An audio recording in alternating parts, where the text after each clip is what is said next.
Well, if many of you remember our last segment here, usually I got, and I do, I get, people are on vacation this week. And so I've got our good friend from James Madison Institute. Thanks for putting that on the byline there, by the way. Anyway, Doug Wheeler, who's, I kid with Doug. He's a friend and one of the best policy analysts. But on our last episode here, I just, everybody sits on vacation. I had to talk about the property tax, Doug.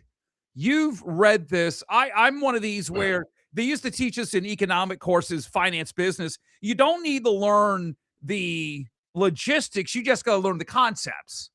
Or they used to teach that. You know what I'm saying? Like continuing education. Sure. Hmm. And some people, and as a conservative, some people they think you're 100% hard line. Like if it's property tax, it's a property tax. You support it, no ifs, ands, or buts. I'm like, no. As the reporter here, no, you talk about the pros and what you see of the cons. And it's not to go out there and piss off the governor. It's not there to go, no, it's just the pros and cons. Like I'm going to ask you a couple questions, and it's not to get you in a position to go out of your way. No, it's just the pros and cons. And on our last segment here on the Florida Daily Show, I was just, I like the tax cut. Doesn't fit everybody else, the residency requirement, which probably isn't going to make it in the courts anyway. And then I was bringing up a lot of questions, and the other big avenue, like we need to consider we know it's worthwhile for charities, but are they essential? Government's got to get freaking things prioritized, and we don't.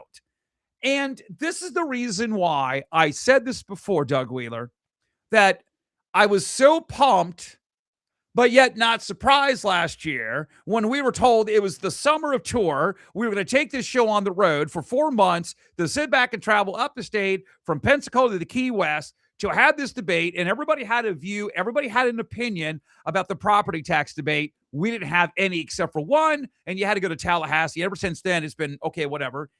And I wanted to see the governor's plan come out way sooner for the very reason of what we're going to talk about today is more to debate the pros and the cons, where maybe this is the conversation piece.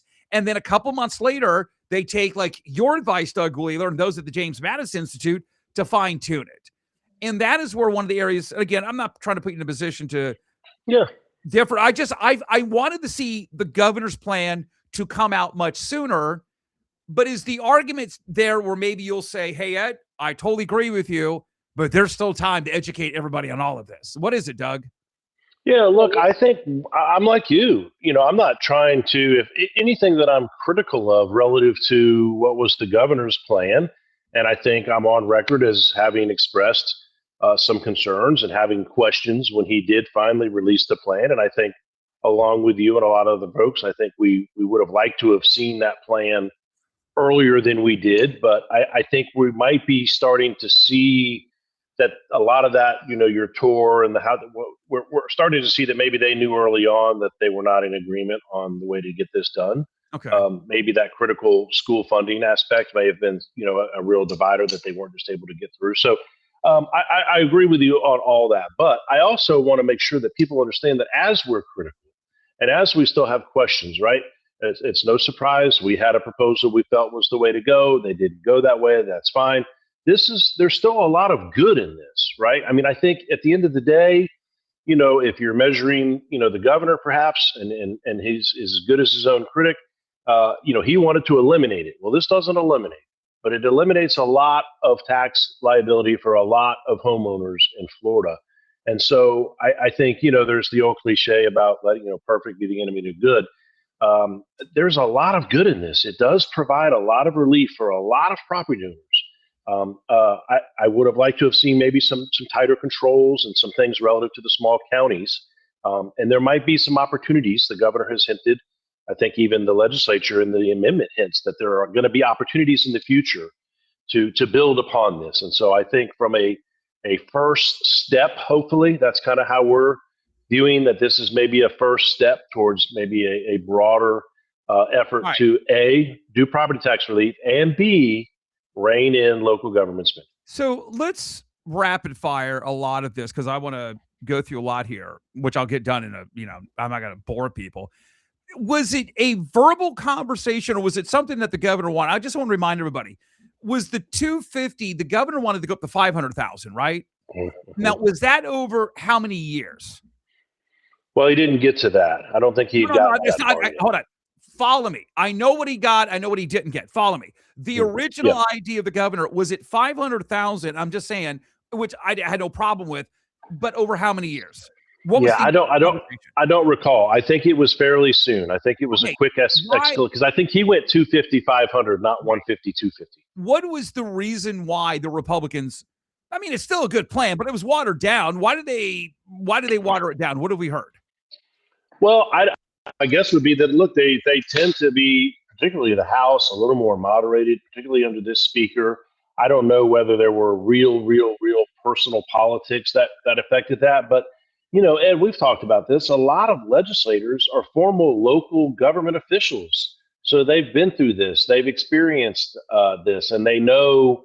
They're familiar with these claims that the counties and cities are going to say, "Oh my gosh, we're not going to be able to do this or that," and so it's not a great relationship, and it causes problems, in my opinion, not only on this but on other areas where you have local control. Right, housing, I think, is an area where because so many local elected officials end up becoming state officials, there's a relationship there that sort of presents an obstacle to get certain things done at the local level. I understand you've got a more conservative crowd in the White House compared to the left that we saw with Biden. And I know sometimes the attitude is, oh, we don't want DC telling the state what to do, which I totally understand, totally get it. I don't like it when the feds try to do it coming from my side. But having said this, there's an argument to say, hey, Florida is its own, leave Florida alone. We got certain things we got to abide by federal rules and laws, and we get it.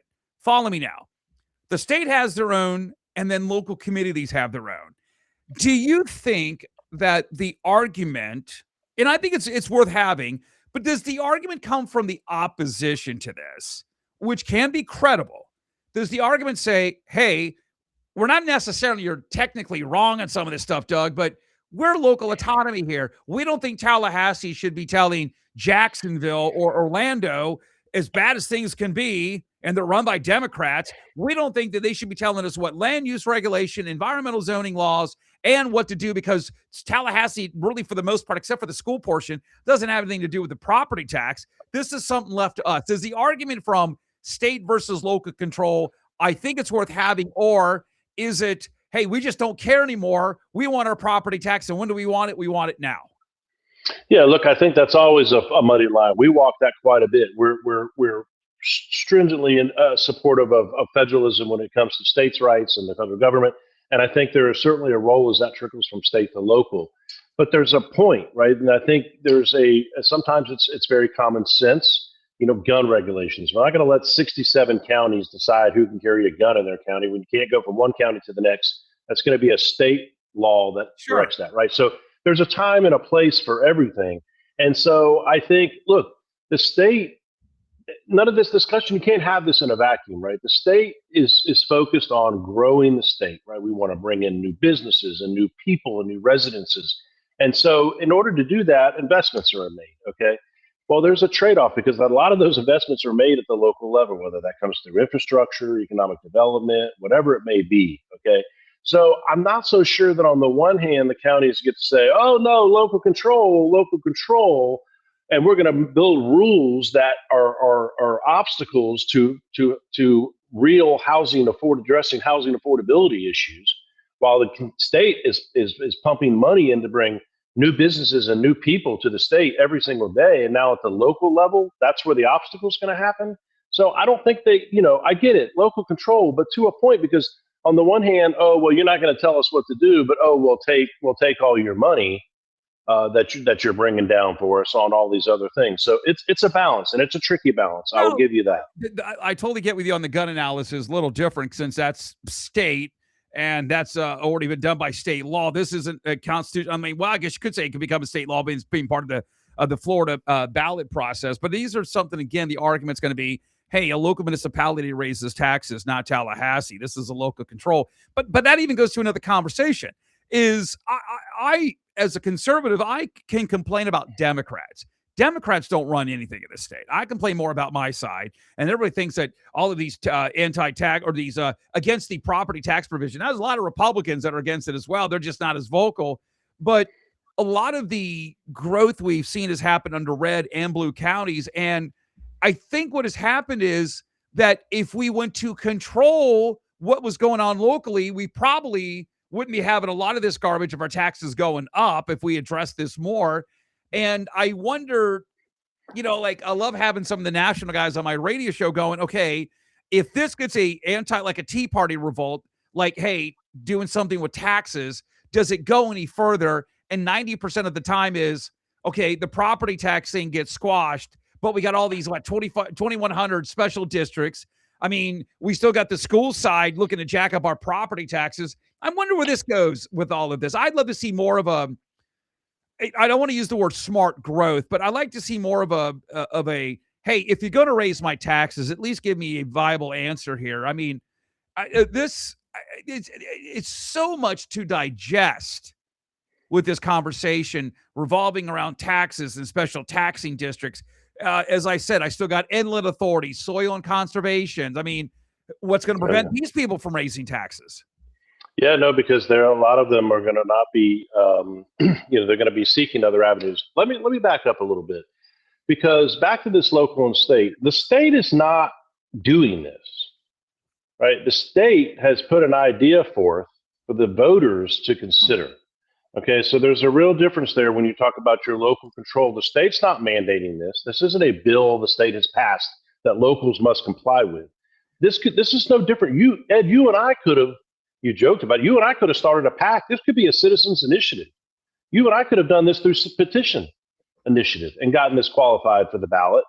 And then your whole local control. So that's why they're doing it this way. The voters are going to be the ones to decide where this, local control versus state control. That's not the state doing that. That's the voters doing that. Well, there's going to be an argument. And listen, I get that as well. And then as the journalist kicks in me, it's like having term limits. I love term limits. But I also like them where if it's done on a local control, I kind of prefer that as well. Well, that's an unfair advantage. There's somebody from Miami. No, that's Miami's advantage. I mean, I don't want, by the way, what is the unfair advantage? Or what? Because they may get more dollars. Okay, that's not why I'm going to Tallahassee.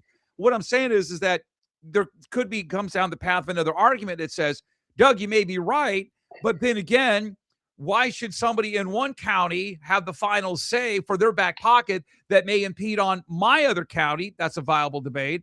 But I like to see local counties as well kind of determine a lot of this.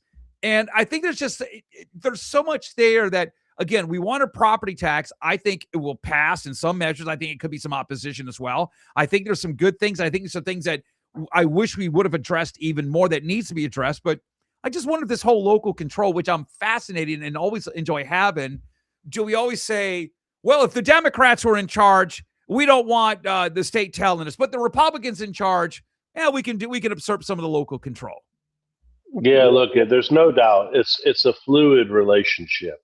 But I think you have to get back to the fact that they're going to try to demonize, they're going to try to boogeyman. This is the state taking over control of local government. And it's just not the case, Ed. It's the citizens finally getting an opportunity to do something about that you can't justify it. They can't give you an answer to justify the increases. The only problem, and I'm acting like a lawyer here. I admit I'm not a lawyer. The only problem was I wish this would have been done with citizens petition. Then you, with all due respect, you have a stronger argument. Okay. I agree, but it shouldn't matter how it's getting to the ballot, right? The tax and budget. Oh, I differ with that. Oh, no. I like it, citizen. Well, then go tell the marijuana crowd. Just have a bunch of legislators vote for their amendment to put on the ballot. Doug, all I'm saying is I like it when there's a grassroots. That's all I'm saying. I agree, but they're still getting 60%. You're still going to need 60% of registered voters who go out and vote on November 5th, I think. They're still going to need to vote yes. And so I think that it's a look, and it's not easy for a citizens initiatives are tough, man. They're expensive. We created this monster to get the citizens petitions done. I agree. Yeah, I don't have a problem with the legislature sort of putting this up for the citizens on behalf of the citizens for them to decide.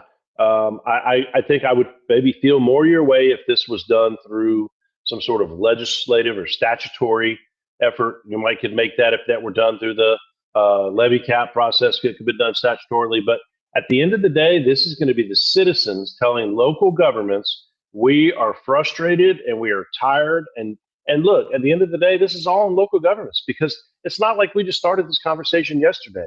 This conversation has been going on for years. These increases have been going on for years, and they've chosen to just be tone deaf and do nothing about it. And so now the hammer comes down.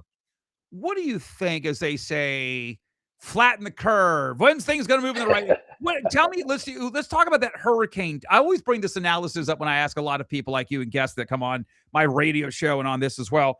When do you think that storm turned where, and I kind of have an idea.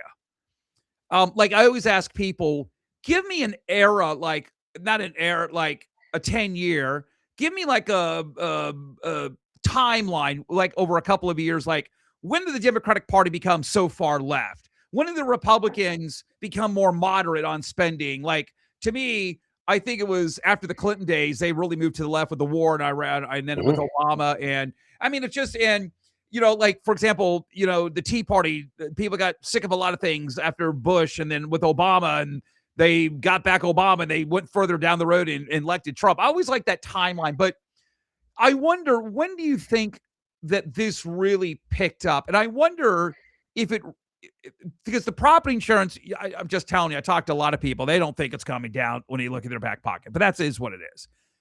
I think what it was, and please add on to this, when the governor brought this issue up and when you had the House leadership here in Florida says, hey, we're going to hold some town halls, which they didn't, that got people a little bit, I noticed, motivated because the governor was behind it. We were on radios, the biggest in the state. We kept talking. There was movement going to happen. And I think when you're on with us as well, I think, and again, I want your take on this. When did we start seeing the wave where people started going, yeah, I'm on board with this? Because it's one thing to itch and complain about your taxes going up. And there's another thing to sit back and go, hey, I think we could actually get something done, not over a 10-year, but over 1 to 2 year process. And I wonder if it was like a lot of us, like you guys at James Madison, and the argument was something's going to get done. I wonder, or do you see something earlier where you started to see that wave move where people started itching and complaining about, hey, we got to get something done about property taxes? Does it go back further or not? Yeah, I think it might go back a little further. I think your symptom really comes back a couple of years after the federal COVID money dried up. And so the local communities needed to replace those non-recurring federal dollars. And so they did so in large part through just organic ad valorem tax collections. Now, that said, I think the wave of the Florida resident, really from an organized standpoint of like, yes, property tax reform, I credit the governor. I mean, he has that kind of ability. He, in my opinion, he pretty much killed the marijuana amendment last year, the abortion amendment last year or 2 years ago. And so I think he has an ability to really carry and message an issue. And so I think he stayed with it. At the same time, the CFO was going around the state with the FAFO audits, merely highlighting the exorbitant increases in the collections and the spending that accompanied those collections. And so I think people just started to realize, like, okay, it's not just me. There's a problem, and there are real people. The governor, who's a doer, are starting to have real conversations about reforming my property tax. So I think the governor deserves a lot of credit, whether this is what he wanted or not. He was really the first one that started the conversation. And I think that's the other question is, have we heard anything about, I mean, it wasn't like severely watered down. I don't know, maybe on a scale 1 to 10, maybe 2 or 3. I don't know. If you think it's worse, I mean, that's fine, but it got watered down a tad. Okay. You didn't get the state fund to give money to local governments. I mean, you got to fund that. And that was always a conversation we've had, you and myself. But has he come out and said anything about this plan, whether he supports it or not? He's going to vote for it. He said he's going to vote for it. Okay. He has literally said that he will be voting for the amendment. I don't remember where I heard it. Somebody read Fox News or somebody had him, and he admitted he will be voting for the amendment. And Because I think he agrees, right? It's not perfect, and it's not what he wanted, and it's not what James Madison wanted. But it's hard to look at this and ignore the fact that it does provide relief. It attempts to try to restrain. I think more is going to need to be done on that. The local government collections, and if they want to continue to play games and shift, right, and create new fees. I mean, it's interesting that the more you talk about it, the more people start to realize. I had one of our new coalitions managers started wondering. He's young, trying to afford a home, and he's starting to wonder if communities won't raise like impact fees and permitting fees and things like that in order to generate homes that are going to be sold above $250,000, right? So that they can then get tax revenue for it. Because if you sell it for 250, then there's a full exemption. They're not paying any property taxes to the community. But if you're starting to build your community around $300,000+ homes, then there's taxable value on homes that you'll be able to get. Look, it's far fetched, but who knows, right? Like I think I can already say that the communities are already using impact fees and building codes to kind of control not how much growth, but also the type of growth. And so it wouldn't shock me that there will be another tool they could use to be able to get It's kind of fascinating, and I admit, but I love the conversation. I wouldn't say never stop it, but you got to admit when we talk about future tense of ways they may, we act like we're putting the cart before the horse. I admit it. But I'll play this game any day. Even though this amendment hasn't even passed, I think that conversation actually becomes more entertaining about what will happen if this passes. And we've already seen, we covered this on the radio show, OMG, not schools, but summer leagues and city league baseball teams. And hypothetically, if you're a mom or dad and you spend $100 per child, that'll go up to $150 to $200. That'll tick off parents. Oh, we might not be able to provide maintenance for the ball fields. In fact, we might have to privatize them out. That's done well for the golf courses, by the way. Oh, we might even have to. I'm just sitting here going, guys, okay, so you privatize it out, but if he's still getting the same amount of service, it's just, but it's like what you just mentioned a few moments ago. It's just fascinating how they're going to try to calculate new ideas if this passes. To me, I find that's a fun conversation. The dichotomy is interesting because there's two sides, right? So the one side, like my side, right, is worried about how is the government going to go recover all this money, right? That's kind of what we're worried about. What are they going to do? What are they going to raise to go recover this money? The other side, the government side, is saying, oh my gosh, what are we going to do without all this money? And so it's an interesting kind of split on the perspective there. But, look, I said it before. I think the more people go to that website to check their savings, as I do it, everybody that goes there is a yes vote. I mean, they put their address in. No, I didn't mean to interrupt. I think when the polls come out, like I'm a big fan of Mason Dixon and Brad Coker. I know Brad. And when Brad does a poll like you guys have done at James Madison Institute, he also will say, okay, this is how Northwest Florida region did it. And then they show you what areas of Northwest Florida. North Florida, Jacksonville, maybe down to Ocala and Gainesville. Then Central Florida, Orlando, and then you got South Florida, South. And that's where I want to see the dichotomy, because I wonder, support or against, you could look at South Florida counties. Now, follow me now, because it's numbers, money. The wealthiest county, forget about Vero Beach and Indian River County. I mean, that's one of my old stomping grounds. That's very wealthy. But I mean, predominantly Palm Beach, Broward, and Miami-Dade, for the most part, except maybe Miami-Dade, but they're pretty blue. And they're the wealthiest. That's the whole thing. By the way, it's not all Republican counties. It's the wealthy are the blue counties in the country. But as liberal as those areas are, to Doug's point, if they go and see, and we're not talking 3, 4, we're talking 5, 6, 8+, maybe even 5 digits of thousands of dollars each year they'll save. I wonder, that's why I said with Brad, I want to see what the numbers are. Northwest Florida ain't going to really affect them. Their property taxes aren't that high. But you get to a lot of areas, you think the wealthy and more the bluer areas, Democrats, they wouldn't support it. I agree with you. I think if they start looking it up, I think you'll see a lot of Democrats that own wealthy homes going, hey, man, I mean, I'm Scottish, okay? And it's in my DEA to save a nickel big time, all right? And I wonder, people are going to start going, you know what, I kind of like these programs, but I'm not getting, I mean, the condo laws, hurting me, or I got this, my city council, I want some money now. I think in those communities, I think it could pass. I would agree with you. I'd love to, and I can't wait to see the breakdown.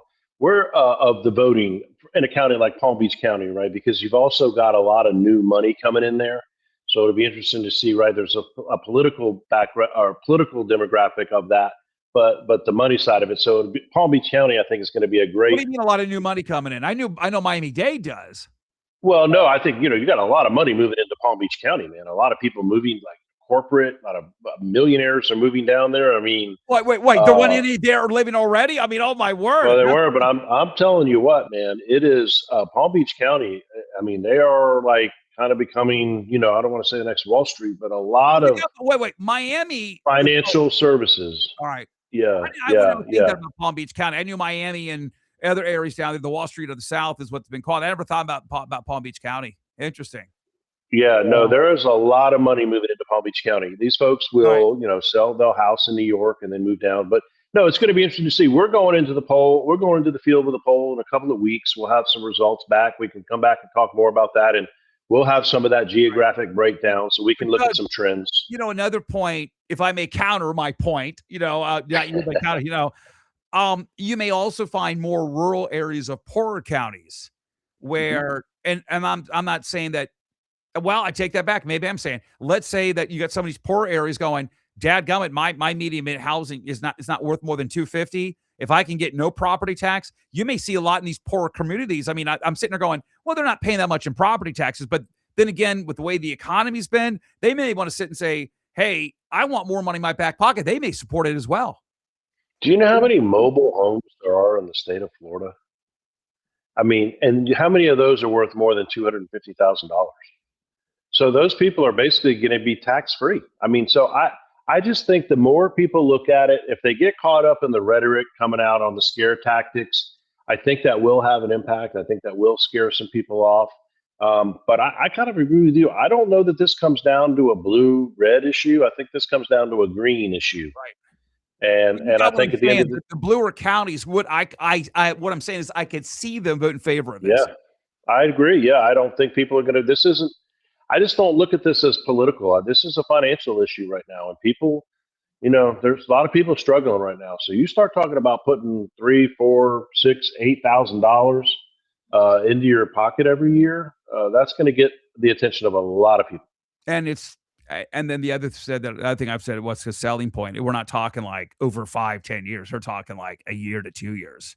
Less than 6 months. Yeah, less than 6 months for the first 100. Yeah, great point. I'm saying once it's implemented, we're not talking, we're talking quickly. Well, Doug Wheeler, we will spend more time on this. As I always say, some topics, 10, 15 minutes, we're done. This one, we haven't even hit the top of it as of yet. So Doug Wheeler, policy analyst at James Madison Institute. Doug, I'm glad you came on today, brother. I am too. I always enjoyed it, and I can't wait to do it again. And I think you owe me a show on property insurance. We got to settle. Oh that. yeah. That's the next big one. I'm going to have the trial lobby and all of you guys in the insurance, and I'm going to let you. It's going to be good rating. I want to do it on the radio, and then we'll do it here on Florida Daily. That's a fascinating topic on the property. Yeah, insurance. There's going to be some big news next week. So stay tuned for that.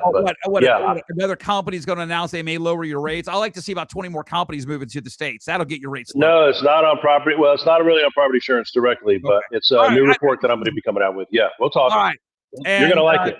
Don't forget, everybody, continue to read all of our stuff and everything else at floridadaily.com.